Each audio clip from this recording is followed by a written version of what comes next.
Hello YouTube मेरी नमस्कार मित्रों। आप लोगों के बीच में एक हम छोटा सा लाचारी गीत सुनाने जा रहे हैं। जैसा लगेगा बताइएगा कमेंट में।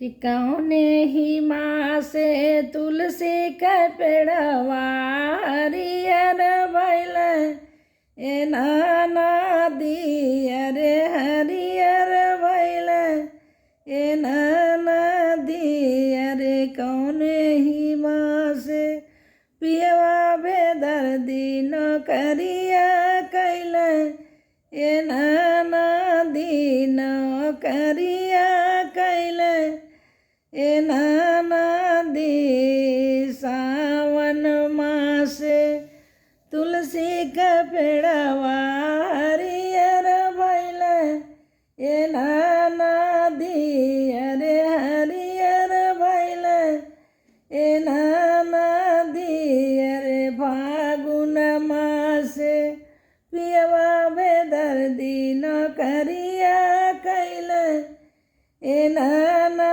दी, नौकरिया कैल ए नाना दी। हाथे कांधे पर ले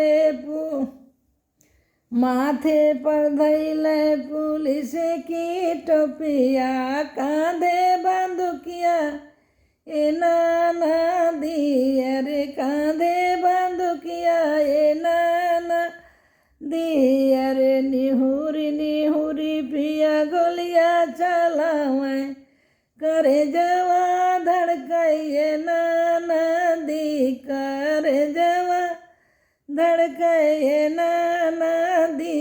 अरे कौने ही माँ से तुलसी का पेड़वा हरियर भइल ए नाना दी, अरे हरियर भइल ए नाना दी। अरे कौने ही माँ से पियवा बेदर्दी नौकरिया कैल ए नाना दी, नौकरिया कैल ए नाना दी।